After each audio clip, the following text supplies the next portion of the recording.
Hello, एक बार फिर से स्वागत है आप सबका अपनी वीडियो में। इस वीडियो में 9th क्लास चैप्टर 6 का 6.1 करेंगे और क्वेश्चन नंबर 3 करेंगे। ये तीसरा क्वेश्चन हमसे क्या कहता है, आकृति 6.15 में यदि कोण पी क्यू आर बराबर है कोण पी आर क्यू, तो सिद्ध करो कि कोण पी क्यू एस बराबर है पी आर टी के। ठीक है, आपको एक आकृति दे रखी है, उसमें ये कह रहा है कि कोण पी क्यू आर यानी ये वाला कोण बराबर है कोण पी आर क्यू के, इस वाले कोण के बराबर है। ठीक है, तो आपको सिद्ध करने को बोल रहा है कोण पी क्यू एस बोल रहा है कि सिद्ध करो ये कोण बराबर है कोण पी आर टी यानी ये कोण बराबर सिद्ध करो कि इस कोण के बराबर होगा। ठीक है, तो आपको पता ही है कि इस तरह क्वेश्चन करने के लिए सबसे पहले तो जो डायग्राम है वो हम बनाते हैं, दूसरा हम देखते हैं क्या हमसे कह रहा है और क्या हमसे सिद्ध करने के लिए कह रहा है, क्या दिया है। तो हम क्या करते हैं, तो हम हल करने के लिए क्या करते हैं, जो दिया है वो लिखते हैं पहले। ठीक है, दिया है सबसे पहले यही लिख लो, चाहे क्वेश्चन आता हो या ना आता हो, क्योंकि अगर नहीं आता तो आपको नंबर मिल जाएंगे लिखने के, और अगर आपको आता है नहीं लिखे तो नंबर कट जाएंगे, इसलिए लिखना बहुत ज़रूरी है। जो दिया है वो और जो सिद्ध करना है वो। तो हमें दिया क्या है कि कोण पी क्यू आर बराबर है कोण पी आर क्यू के। ठीक है, और सिद्ध करना है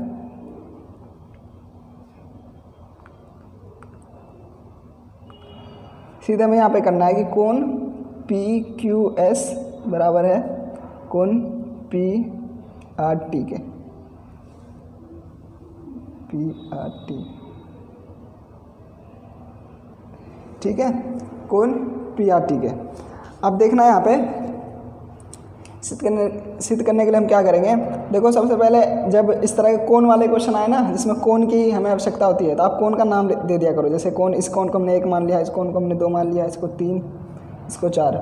वैसे इसका नाम यही है कि कोण पी क्यू आर। अगर हम इस तरह लिखे तो यही होता है कोण पी क्यू आर, लेकिन हम एक जब लिख देते तो हमें आसानी होती है समझने में, तो ये यही है। लेकिन बस हमने एक मान के चल जाए कि इसको हम एक नाम रख लेते हैं, क्योंकि नाम तो हम कुछ भी रख सकते हैं कोण का।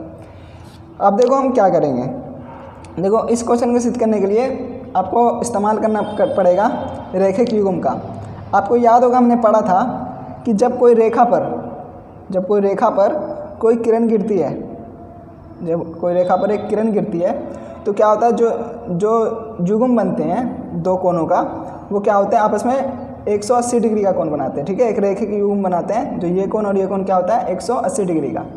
आपने पढ़ा होगा, हमने बेसिक में भी पढ़ा है कि जब एक रेखा पर, सीधी रेखा पर कोई किरण गिरती है तो उसमें जो कोण बनते हैं उसका योग कितना होता है 180 डिग्री का। यानी कि ये जो पूरा कोण होगा, ये और ये कोण क्या होगा 180 डिग्री का, जो कि एक रेखिक युग्म बनाते हैं। इसलिए तो हम यहाँ पर कह सकते हैं कि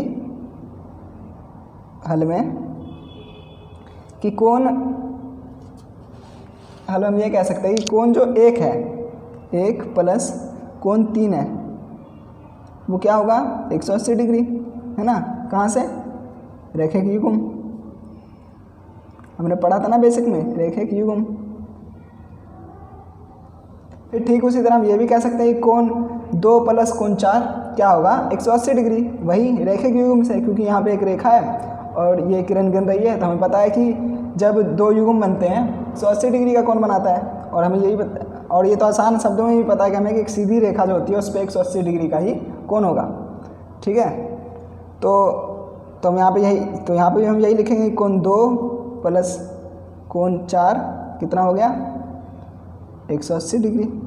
ठीक है, इसमें भी यही चीज़ है कि रेखिक युग्म। ठीक है, हमने यहाँ तक कर लिया। अब आप एक चीज़ देखोगे कि इस दोनों में ही 180 आ रहा है। ठीक है, इसके जोड़ करने पे भी 180 है, इसके जोड़ करने पे भी 80। तो आपको पता है कि जब दो चीज़ सेम हो तो ये चीज़ भी सेम ही होगी, क्योंकि जब ये सेम है तो इसकी जो प्रॉपर्टी है वो तो ऑल्सो सेम होगी, है ना। समझ रहे हो ना इस बात को। तो यानी कि ये अगर सेम है तो हम इसको आपस में सेम लिख सकते हैं। तो यानी हम कह सकते हैं कि इसको मान लो, चलो 1, इसे मान लो 2,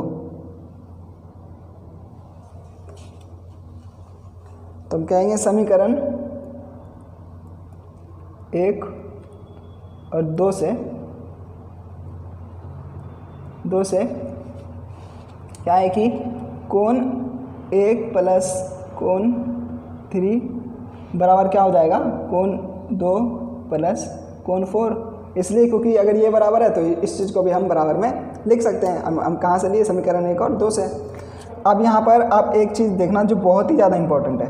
अब देखो जो कोण 1 है उसको हम बदल देंगे कोण 2 में। कैसे, देखो जैसे कि कोण 1 है और यहाँ पे कोण 2 है, और एक कोण 1 और कोण 2 ये था ना, और ये क्या था, आपस में बराबर था। हमें पहले ही दे दिया था ना क्वेश्चन में, याद करो कि कोण PQ बराबर है कोण PRQ के। तो यानी ये कोण तो पहले ही बराबर दे रखा था, सीधे में क्या करना था, ये।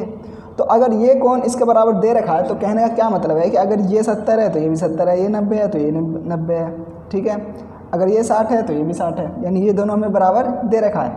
तो यानी कि ऐसे जब कंडीशन होती है तो यानी यही कहने का मतलब है कि कोण 1 बराबर कोण दे रखा था ना हमें पहले, है ना।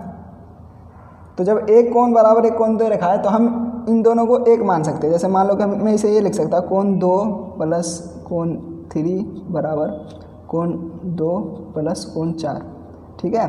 यानी कि जो एक है मैं उसे 2 में बदल सकता हूँ। क्यों, क्योंकि हमें दे रखा था कि कोण 1 बराबर है कोण 2 के, है ना, दे रखा था।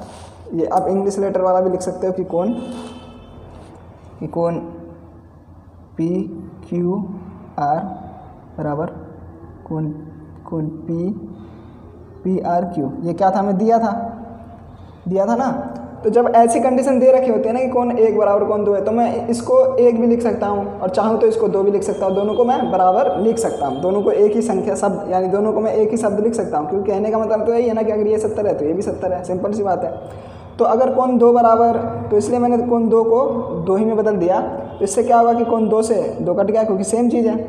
और आपको पता है कि बराबर के इधर प्लस में या बराबर के इधर प्लस में तो आपस में कट जाती है, क्योंकि अगर मैं बराबर के इधर लाऊंगा तो ये माइनस में होगी, तो ऐसे ही कटेगी। तो यानी कि ये कट गई, तो बचा क्या, कोण 3 बराबर कोण बच गया 4, ठीक है।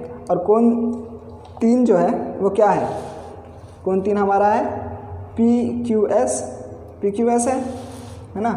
तो इसको मैं लिख लेता हूँ लेटर में, कोण PQS बराबर, और कोण 4 क्या है हमारा, PRT है ना, PRT हमारा कोण PRT है, PRT यानी कोण 4। और यही तो हमें सिद्ध करने के लिए बोला था, है ना। आप चाहो तो यहाँ पे भी छोड़ सकते हो, लेकिन जैसा मैं लेटर में दिया था हम इसमें बदल देते हैं। तो यही तो बोला था सिद्ध करने के लिए। अगर आप देखो तो यही हमें बोला था कि कोण PQS बराबर है PRT के, सिद्ध करो, यानी कोण 3 बराबर है कोण 4। तो बस हमने सिद्ध कर दिया, और यही तो सिद्ध करना था। सो आई होप आपको समझ आ गया ये क्वेश्चन। तो फिर मिलते हैं आपसे अगली वीडियो में अगले क्वेश्चन के साथ।